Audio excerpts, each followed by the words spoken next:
Hello दोस्तों, राज coaching classes में आप सभी का स्वागत है। आज मैं गणित के कुछ क्वेश्चन बताने जा रहा हूं जो बोर्ड एग्ज़ाम के लिए बहुत ही इम्पोर्टेंट है। उस टाइप के क्वेश्चंस बोर्ड एग्ज़ाम में आ सकते हैं। तो हम पहला क्वेश्चन सॉल्व करेंगे। पहला क्वेश्चन हमारा है कि समीकरण x² माइनस 7x धन 12 बराबर 0 के व्युत्क्रम का योगफल कितना है।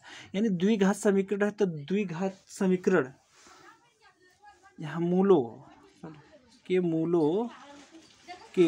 व्युत्क्रम का योगफल ज्ञात करना है। तो द्विघात समीकरण के दो मूल होते हैं, तो हम मान लेंगे माना दो मूल अल्फा और बीटा है।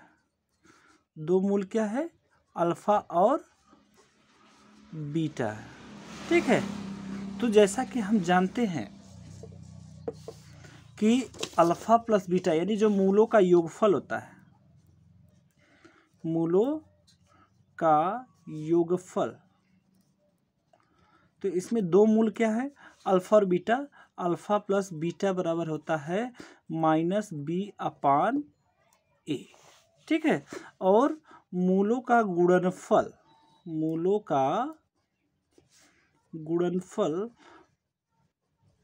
अल्फा इंटू बीटा बराबर होता है c/a। अब आप कहेंगे कि ए बी सी कहाँ से आया? तो ए बी सी हमारा इस समीकरण में आता है। ए क्या होता है? जो x² का गुणांक होता है उसे हम ए बोलते हैं। तो यहाँ x² का गुणांक क्या है आपका? कुछ नहीं है तो 1 माना जाएगा। तो a बराबर क्या हो जाएगा? 1। और b बराबर जो x का गुणांक होता है, तो x इसमें क्या है?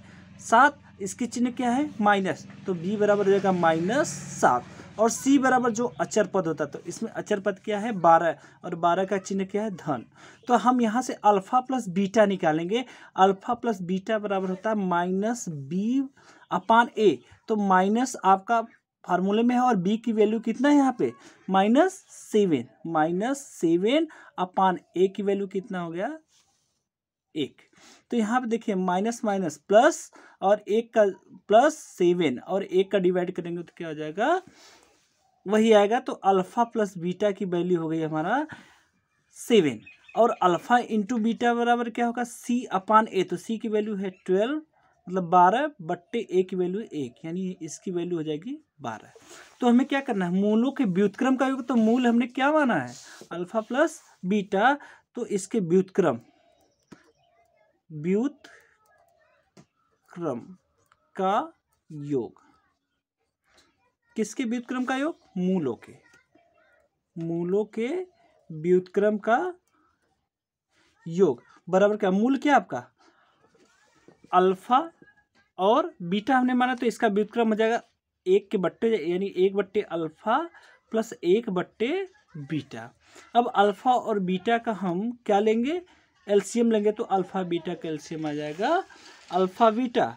तो यहाँ देखिए, अब अल्फा से अल्फा बीटा में डिवाइड करेंगे, अल्फा क्या होगा? कट जाएगा, बीटा बचेगा। बीटा का 1 में गुणा होगा तो बीटा बन जा बीटा, प्लस बीटा का इसमें भाग करेंगे, जो एलसीएम है अल्फा बीटा में, तो बीटा क्या होगा आपका? क्रॉस हो जाएगा, बचेगा अल्फा। अल्फा का गुणा 1 में करेंगे तो अल्फा इंटू अल्फा। देखिए अब यहाँ आ गया बीटा प्लस अल्फा या अल्फा प्लस बीटा, यानी ये क्या हो गया? मूलों का योगफल। और मूलों का योगफल हमने यहाँ निकाला है कितना? 7।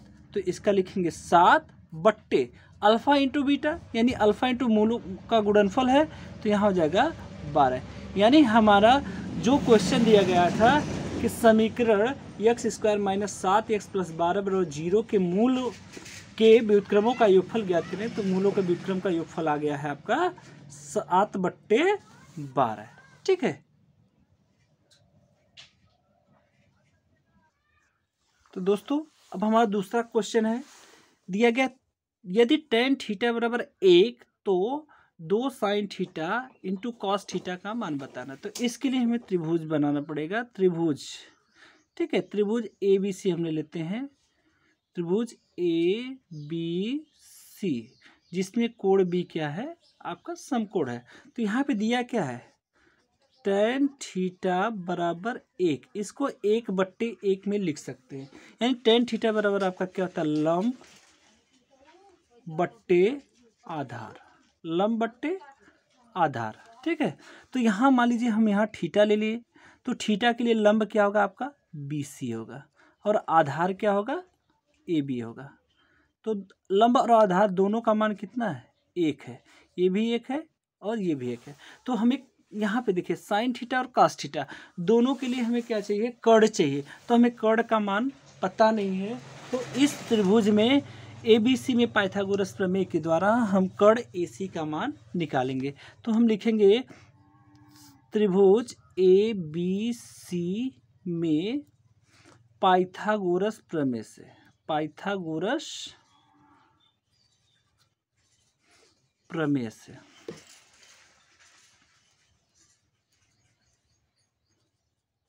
ठीक है। पाइथागोरस प्रमेय क्या होता है कि कर्ण का स्क्वायर, तो इसमें कर्ण क्या आपका AC है, AC स्क्वायर बराबर लंब का स्क्वायर, लंब आपका BC है तो BC का स्क्वायर धन आधार का स्क्वायर, तो आधार क्या आपका AB, तो AB का स्क्वायर हो जाएगा। तो यहाँ AC की वैल्यू यानी कर्ण की वैल्यू निकालनी, तो AC स्क्वायर बराबर हो जाएगा BC की वैल्यू कितना है 1, तो 1 का स्क्वायर धन AB की वैल्यू कितना है वो भी 1 है, तो 1 का स्क्वायर। तो यानी यहाँ हो जाएगा AC का स्क्वायर बराबर 1 का स्क्वायर 1 प्लस यहाँ पर भी 1 का स्क्वायर 1, तो हो जाएगा AC का स्क्वायर बराबर हो जाएगा 1 1 2, तो AC बराबर कितना हो जाएगा, तो इसका क्या हो जाएगा अंडर रूट हो जाएगा यानी कड़ी में 2, तो हमारा कर्ण कितना मिल गया कड़ी में 2। ठीक है, तो यहाँ देखिए क्या पूछा साइन थीटा और कास थीटा का मान, तो साइन थीटा बराबर क्या होता है, साइन थीटा बराबर होता है लंब बट्टे कर्ण, लंब बट्टे कर्ण। तो लंब क्या है आपका, लंब यहाँ पर लंब का मान कितना है 1 और कर्ण का मान अभी हमने निकाला है कड़ी में 2। उसी प्रकार किसका कॉस थीटा का मान, कॉस थीटा बराबर क्या होता है आधार बट्टे कर्ण, आधार बट्टे कर्ण होता है। तो आधार का मान यहाँ पे क्या दिया गया है 1, आधार का मान 1 बट्टे कर्ण का मान अभी निकल है 2। तो हमारा पूछा क्या है, मान किसका पूछा है आपका 2 sine theta into cos theta का मान। ठीक है, तो यहाँ जगह 2 गुणे साइन थीटा का मान अभी यहाँ हमने निकाला 1 बट्टा कड़ी में 2 गुणे कास थीटा का मान क्या है वो भी कितना है 1 बट्टा कड़ी में 2। तो यहाँ जगह 2 गुणे 1 का 1 में गुणा होगा 1 बट्टे कड़ी में 2 का कड़ी में 2 गुणा होगा तो आएगा कड़ी में 4, 4 का वर्गमूल होता है 2, तो इसका मान कितना आ गया 2। देखिए 2 2 से क्या हो गया क्रॉस हो गया, तो बचेगा कितना 1, जो हमारा आंसर होगा यानी 2 sine theta into cos theta का मान क्या होगा 1 होगा। दोस्तों अगला क्वेश्चन है 3 साइन 68 अंश बट्टे कॉस 22 अंश माइनस 3 tan 40 अंश इंटू tan 45 अंश इंटू tan 50 अंश। तो इसका हम सलूशन निकालेंगे। सलूशन क्या होता है देखिए यहाँ पे दिया गया है 3 साइन 68 अंश मतलब 68 अंश बट्टे कॉस 22 अंश माइनस 3 tan 40 अंश इंटू tan 45 अंश इंटू tan 50 अंश। तो इसमें हमें किसका मान मालूम है, सिर्फ tan 45 अंश का मान मालूम है और तो किसी का मान मालूम नहीं, तो हम इसको चेंज करेंगे 90 माइनस थीटा में कन्वर्ट करेंगे। तो यहाँ जगह 3, ठीक है 3, इसको हम क्या कर सकते हैं साइन 90 में से क्या घटाएंगे कि 68 आएगा, 90 में से हम 22 घटाएंगे तो 68 हो, तो इसको हम लिख सकते हैं साइन 68 को साइन 90 माइनस 22 बट्टे क्या हो जाएगा कॉस 22 अंश। ठीक है, माइनस उसी प्रकार इसको लिखेंगे 3 tan 90 में से क्या घटाएंगे 50, 90 में से 50 घटाएंगे तो क्या आएगा 40, तो 90 माइनस 50 गुणे tan 45 अंश का मान हमको पता है 1 गुणे यहाँ पे आपका tan 50 ऑलरेडी, इसको नहीं कन्वर्ट करेंगे। ठीक है। तो यहाँ जगह देखिए 3, देखिए साइन 90 माइनस थीटा बराबर क्या होता है कॉस थीटा, तो यहाँ जगह कॉस थीटा की जगह क्या आपका 22 अंश बट्टे नीचे आपका कॉस 22 अंश -3, यहाँ देखिए tan 90 माइनस 50, तो ये क्या 90 माइनस थीटा क्या हो जाएगा कॉट 50 अंश मल्टीप्लाई बाई 1, और इसको हम कॉट में कन्वर्ट करते हैं तो क्या हो जाएगा tan किसका उल्टा होता है कॉट का, तो 1/कॉट 50 अंश। देखिए यहाँ कॉट 50 से गया, कॉस 22 से गया, तो यहाँ आपका कितना बच गया 3 माइनस यहाँ 3 गुणे 1 गुणे 1, तो 3 एकम 3 एकम 3, यानी क्या बचेगा 3 माइनस 3 बराबर क्या हो जाएगा 0, जो हमारा क्या है आंसर है। दोस्तों हमारा अगला क्वेश्चन है, दिया गया है दो संख्याओं के वर्गों का अंतर 180 है, ठीक है। फिर उसके बाद दिया छोटी संख्या का वर्ग बड़ी संख्या का 8 गुना है, तो दोनों संख्याएं ज्ञात कीजिए। तो यानी यहाँ पे दो संख्या छोटी और बड़ी जो हमको ज्ञात नहीं, तो हम मान लेंगे क्या मान लेंगे, माना बड़ी संख्या x तथा छोटी संख्या y, ठीक है। तो प्रथम शर्तानुसार दिया गया है, प्रथम शर्तानुसार क्या दिया गया है कि दो संख्याओं के वर्गों का अंतर, यानी जब भी घटेगा तो बड़ी संख्या में से छोटी संख्या वो घटेगा, तो इसी प्रकार उनके वर्गों में यानी बड़ी संख्या के वर्ग में से छोटी संख्या का वर्ग घटेगा, तो यहाँ बड़ी संख्या का वर्ग क्या हो जाएगा x² माइनस y², दोनों की वैल्यू कितना दिया गया है 180 अंश, यानी यहाँ देखो दो संख्याओं के वर्गों का अंतर, तो यहाँ बड़ी संख्या का वर्ग माइनस छोटी संख्या का वर्ग बराबर कितना होगा 180 अंश। आगे दिए गए दूसरी शर्त छोटी संख्या का वर्ग, यानी सेकंड शर्तानुसार, जो हमारी दूसरी शर्त दिया गया है क्वेश्चन में,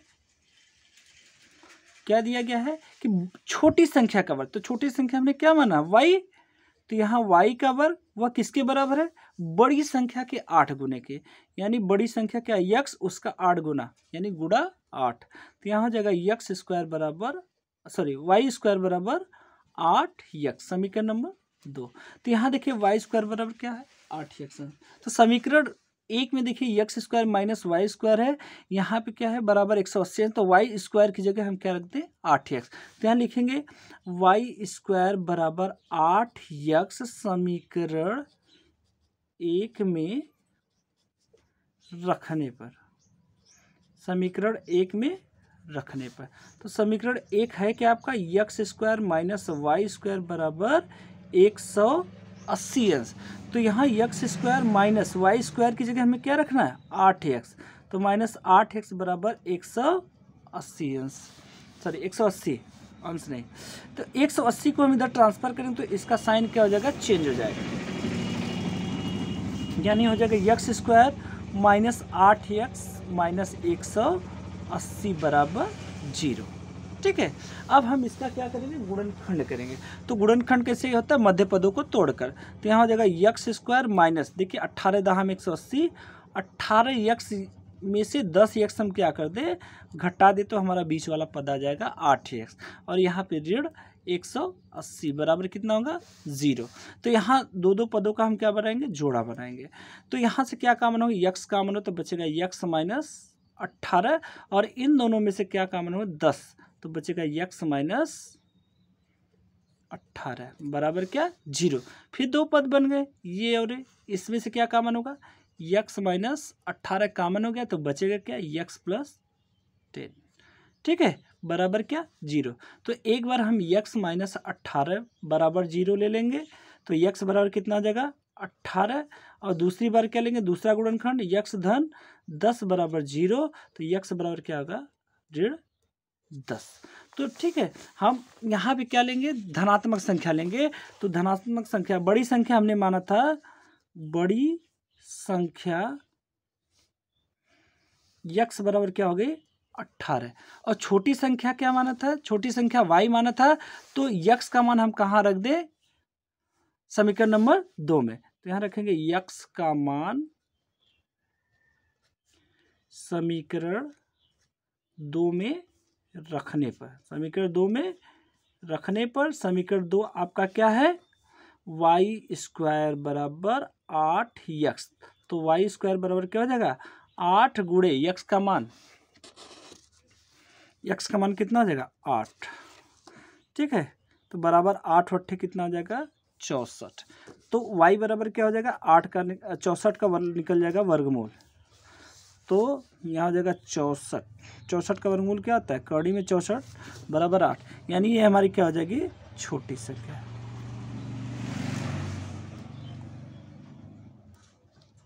ठीक दोस्तों, अगला क्वेश्चन है यदि tan 46 धन a बराबर cot 30 अंश तो कोण a का मान ज्ञात करना है। ठीक है, तो यहाँ हो जाएगा tan 46 धन a बराबर दिया गया है आपका cot 30 अंश। तो इसमें देखिए दोनों साइड अलग अलग राशियाँ, अलग अलग ज्या है, एक तरफ tan है दूसरी तरफ cot है। तो हम इस cot को क्या कर देंगे, tan में चेंज कर देंगे। ठीक है, तो इसको हम लिख सकते हैं tan 46 प्लस a बराबर क्या आ जाएगा, तो ये cot में से cot 90 में से क्या घटाएं, 60 घटा दें। तो यहाँ हो जाएगा tan 46 प्लस a बराबर, देखिए cot 90 माइनस थीटा किसके बराबर होता है, tan थीटा के बराबर होता है, यानी tan 60 है। तो दोनों साइड अब सेम राशि है तो tan से क्या हो गया, क्रॉस हो गया। तो बचेगा 46 प्लस a बराबर कितना 60। तो a बराबर क्या हो जाएगा 60 ऋण 46 को इधर हम क्या करेंगे ट्रांसफर करेंगे, तो साइन उसकी चेंज होंगे। तो a बराबर 60 में से 46 घटाएंगे, आएगा कितना 14, यानी कोण a का मान क्या आ गया हमारा 14। दोस्तों, और एग्जाम की तैयारी के लिए इस प्रकार के वीडियो को देखने के लिए अभी तक आपने इस चैनल को अगर सब्सक्राइब नहीं किया तो इस चैनल को सब्सक्राइब कर दीजिए, ताकि इस टाइप के वीडियो का नोटिफिकेशन आपको मिल जाए।